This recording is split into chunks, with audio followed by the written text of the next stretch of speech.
June had its ups and downs for LA Galaxy. Plus, I'm back, baby! Why don't we talk about it?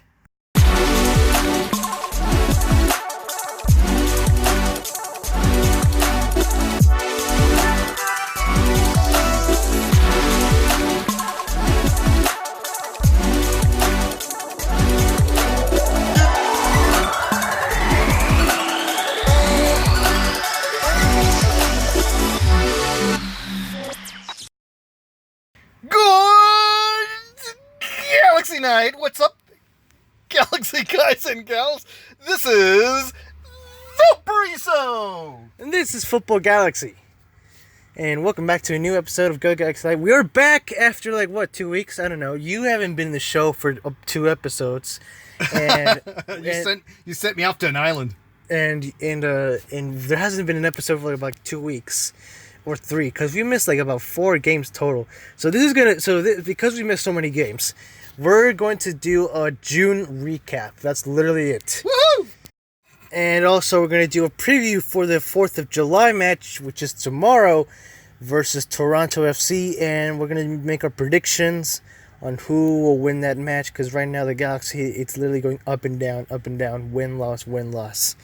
So let's get things started. For the first game in this June recap, we're going to review the Orange County FC game, which was the first game for the Galaxy in the Lamar Hunt U.S. Open Cup.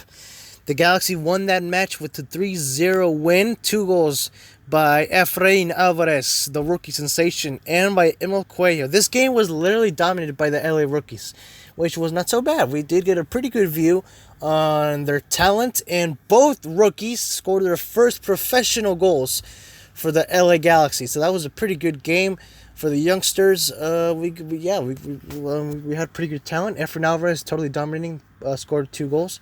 Emil Cuello scored the third goal. Great job for Efrain Alvarez and Cuello. They did a great job. 3 goals. Good job, guys. Pretty good job, and let's hope we can see more of the rookies in other games, because right now, I don't know if the Galaxy needs some young talent. They do need a second striker, that's for sure, because... Oh, let's not go into that again. Because now we're going to go to Portland Timbers, which was an embarrassment. Why? Because of our coach. Our coach, and this is the biggest thing... This is probably the worst move I've ever seen so far in this year from Barros Esqueloto, putting Emma Boateng as what the heck was that all about? Emma Boateng as striker. You're talking about putting a winger as a striker. What a great idea, right? Because that way you can make Portland Timbers score 4 goals at you. Maybe Boateng asked him. He rolled the dice and it failed. But that's so illogical. If you know your position, why the heck would you ask the coach to change you when you're not trained as a striker? Well, that happens all the time. Or maybe he has been training for a striker. I don't know. The point is we lost. And the point is that no one scored any goal whatsoever. So that was a horrible game. It's like the Galaxy doesn't even care. That's what some fans were talking about. The Galaxy. Do they even care about winning this U.S. Cup? That's harsh. So, it sucked. Let's just move on. The game versus FC Cincinnati, we finally got a win because we lost to New England Revolution in the last MLS game. So now we're back in MLS season. And this is up against FC Cincinnati. The first time the Galaxy played against Cincinnati at their home 2 at Nippert Stadium. We won that game 2-0. 1 goal by Boateng. Another by Fabio Alvarez to settle the score for a 2-0 win. Good, decent performance for the Galaxy, considering how FC Cincinnati are in last place in the Eastern Conference.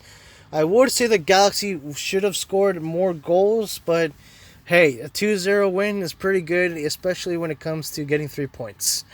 Next up, San Jose recently, the Cali Clasico. No one wants to talk about that right now, but we have to because it's the Galaxy we're talking about. 3-0 loss to the LA Galaxy against a team that was not superior than them, and quoting Slaton, they were not better than LA Galaxy. Don't get me going on this. We lost 4-0 with Portland, now 3-0 with, or not now, but the other day, with San Jose. Give me a flipping break. Can you not even make a goal? Ah! And Slaton is playing, so it's like, what the crap is going on here? Yeah, okay, so start rant here. I am starting to get very disillusioned with Slaton. Like, what's going on? Like, Slaton is very demanding. Slaton's the captain. Slaton rips people a new one, but he's supportive. Okay, I get that. Slaton is going to Slaton. He does Slaton type things. I get that. On the other hand, you're not really, like, where are the goals, Slaton? Yeah. Where are the goals, bro? If Slaton was like, you know, even if we lost, but we lost 4-3, 5-4, whatever, and all those goals were, or the majority of those goals was Slaton, then you get to, like, point your finger at people. But you're not making any goals, bro. But I'm starting to really get off of the Slaton bandwagon, man. But the thing is that his complaint is, which I sort of agree, is that the team is not passing the ball to him the way he wants it. Now, the thing is, in life, you don't always get what you want to happen. Slaton needs to, I mean, dude, you need to get the fact that you're not in the Premier League. This team is off balanced. You are like the superior level than the rest of the parts of the galaxy, so expect them to not be as good as you, because they're not as good as you. Okay, I'm going to disagree with you, and all of you listening are about to hate my gut. So here it comes. 3, 2, 1. Slaton is using the fact that the LA Galaxy is not at a English Premier League level as an excuse for the fact that I'm convinced that Slaton just can't bring it anymore. Because I have seen Slaton get the ball and he screws it up. So don't give me this crap that the LA Galaxy is crap, they can't pass, they don't do teamwork. Those might be legit things, but you know what, bro? You know what, God of goals? When you get the ball, you screw it up. I see you do it all the time. So I'm really starting to get upset at Slaton. Chill out, dude. This team is just really off balance. Like, he expects too much of the team, which is, I guess, what you would expect as a captain. But, dude, come on, man. Like, you need to chill, all right? Because, like, this team is not as superior and hasn't had that Premier League experience as you. Sebastian Legit did, because he's played in Europe before, but not the rest of the players like Boateng. So it's like, you really need to, like, well, I don't know. Hold on. I'm not done with my rant. Give me the mic. Come here, you. Listen, here's the thing. Slaton wants the whole team to deliver the ball on the silver platter. That's fine. But you know what? I'm watching the game, and he doesn't go for the... It's like, are you serious? Yeah. Again, it's like... I agree with you. I feel that he's using the team as an excuse because he's sucking. Because I watch him during the games, and he's just standing there. He doesn't go for the ball. He doesn't go for the ball. Yeah, I agree with this.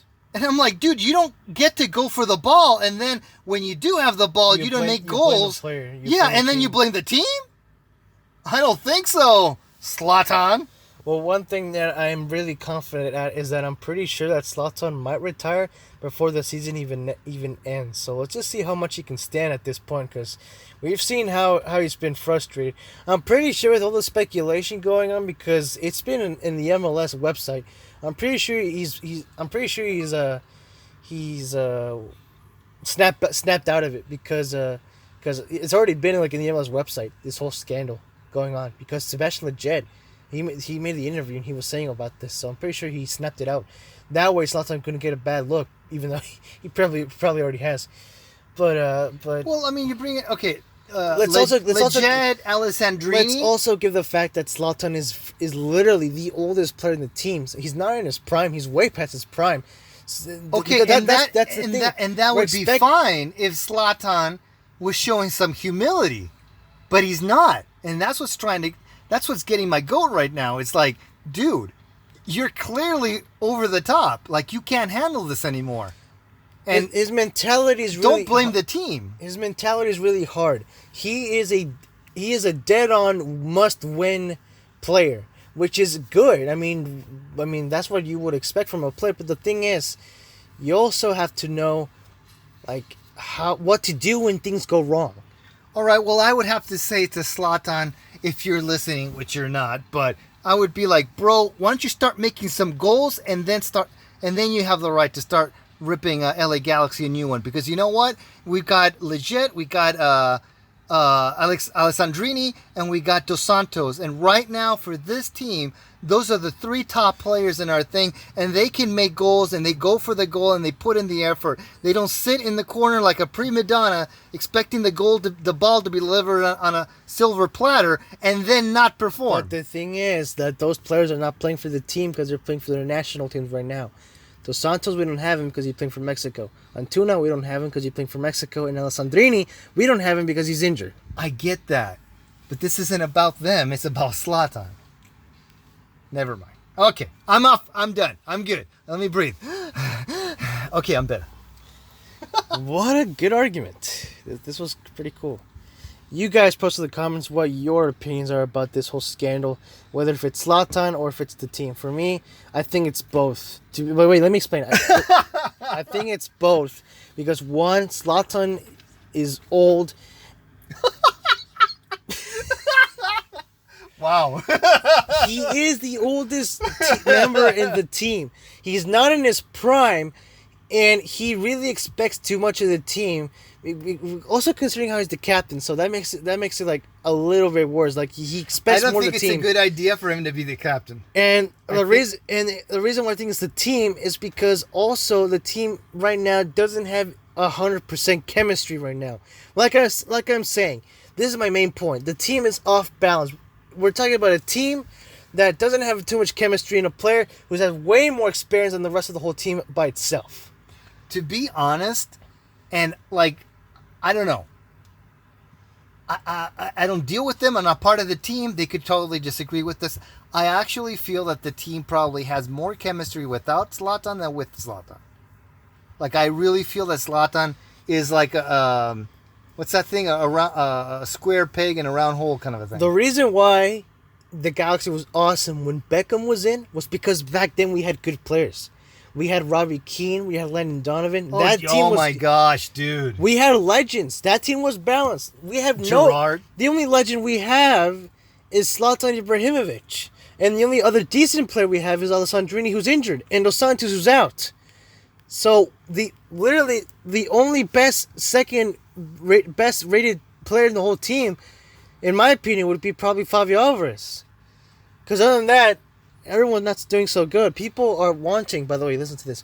People are wanting. By the way, check this out. That the Galaxy should sell Sebastian Lletget because so far he hasn't done anything this season, which I agree. No, that's yeah. I mean, it's sad because he's literally one of the only Galaxy veterans who's been with the team for the past 2 to 3 years. But it's right when a player gets to the point where he's not showing his full potential to the team. As a coach, you think what's best for the team. So, it's been great having you in the team, but I think we should apart our ways. You should join another club. Thank you for your service. I hate to say this because I love Legit, but yeah, you're right, man. It's the same thing with happening with Gio. Gio wasn't doing so good, so we left him. Exactly. Zardes wasn't doing so good, so we part ways with him as well. Well, yeah. I mean, if we part ways with the Legit, that'll be like, I'm really sorry to see you go. I wish this had been like that. As far as Gio and Zardes, good riddance. Yeah, and right now we're gonna do transfer rumors. Galaxy are making a really big bid for Christian Pavon, who plays for Boca Juniors, and I believe he's a center midfielder. That would be we really. We were talking about this, about getting guys from South America. That's a great idea. Yes, I agree. Especially the fact that we don't have Jonathan Dos Santos, which is our best center midfielder in the whole entire team. So the sooner we get Pavon, I think the better we will have a chance to do good for this season. Because right now, June is obviously not our best month because we've been losing to teams that should have been easy games. And yeah, I honestly think I'm surprised the Galaxy beat Cincinnati because knowing how they've been, they should have lost that game or at least tied 0-0. So I'm surprised they won that game. So good job for them, I guess. But 3-0 against San Jose. You gotta be kidding me. And obviously, Slaton was frustrated because things didn't go as well as they wanted to. The team wasn't doing good in passing with Slaton, and Slaton wasn't doing good in trying to get shots towards goal. So, in my opinion, I think it's just both Slaton, just the whole team in general, just the whole team. Slaton like you said is not shooting so good towards goal. And the team is not doing so good in making direct passes to Slaton. So I think it's just the whole team in general. And hopefully, Guillermo Barros Esqueloto can do something about it and something really soon. Ditto. All right, time for the 4th of July preview. Against Toronto FC, it will be a home game for the Galaxy at Dignity Health Sports Park at 7:30 p.m. Right now, Toronto FC is sitting at 7th place in the Eastern Conference, which is one rank below the playoff qualification. No, I'm my mistake. That is the playoff position at 7th place, because they made that rule from 6th to down to 7th place, which is I guess it's okay. I don't know, but the point is they right now have 23 points. We have 31 points, so we should win this game if the Galaxy plays well and gives it all they got. But knowing how they are, they could lose. In fact, I think we haven't been able to beat Toronto for the past 2 years. So hopefully we can finally get a win. But knowing how things have been, I'm going to say likely a draw. Even a 1-0 loss if possible. Last year, the Galaxy lost 5-2, I believe, or 5-3. No, 5-3. Yes, it was 5-3. They were catching up to Toronto, but then at the last moment, they conceded 2 more goals, losing with the final score of 5-3. This year, let's see how will happen. Let's see what will happen. I think the Galaxy hasn't been able to win a 4th of July match for the past 2 years as well. They tied to DC United, I believe, last year 2-2. I'm not 100% sure, but I think they did. The previous year, I forgot who they played against. But this year, now they're up against Toronto. And hopefully we can win with the whole difference in points. Galaxy 31 in favor for 23 points for Toronto. And Galaxy still sitting in 2nd place against Toronto in 7th. Let's see if the Galaxy can win. What do you think? All right, so 4th of July match, very important. And they haven't beaten these guys in 2 years. Yeah, they're going to lose. The only thing they have in their advantage for me, and you might disagree, probably disagree, but Altidore is not going to be there, so that's good. But then again, I wish we could say we have a Zlatan, but we might as well not have a Zlatan. So, I don't know. I kind of feel that with Zlatan's piss poor behavior, yeah, that's right, I'm still rubbing that wound. And but on the other hand, Altidore isn't going to be there either. I feel that things being more equal, more balanced. Yes, more balanced. I feel that LA Galaxy. I got him on the brain. I feel that LA Galaxy is going to lose to Toronto, unfortunately, yet again. Yeah. Because with 4th of July, I feel that Toronto is going to be more motivated to win this 4th of July game than LA Galaxy, because LA Galaxy, to be honest, is all over the place. So I don't feel the American pride is going to come to help us out. So yep, that's my prediction. We're going to lose. I don't know. Don't ask me about how much. That I don't have any idea. Maybe 2-1. Yeah, I'll go with that. We're going to lose 2-1. For me, I say possibly draw. For the first time, I don't expect them to win this game. I'm sorry, guys, but I really don't. I will be surprised if they do win. That's the first time I've ever said that. But I do expect them to either draw or lose. Yeah, I want to be clear. I'm not trying to be like pessimistic, or it's like, geez, man, you're like anti-Galaxy now. Like, are you going to join LAFC? No, I'm totally pro LA Galaxy. Same. But I'm just being realistic. LA Galaxy is not in a good place right now. Yeah, exactly. So, and I hate to admit that, but that being so, I don't expect him to win tomorrow, and it breaks my heart. I'm really surprised that they're still in 2nd place. Yeah, what kind of witchcraft is that? They've been really lucky to like literally like They really have. They really have. to pull that off. Yeah. Well, guys, that's pretty much it. We will review the Toronto FC game in the next episode. Also, preview the game versus San Jose, July 12th. A rematch for the Galaxy, a perfect chance to get revenge on the Cali Clasico again on July 12th, 8 p.m. at Dignity Health Sports Park. Woo! Until then, that's pretty much done. Thank you guys so much for listening.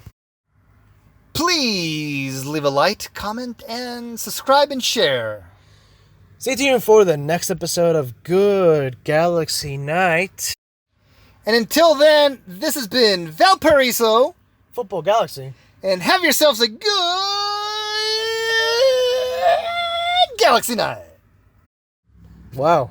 Yeah, that's right. Bring on the hate comments.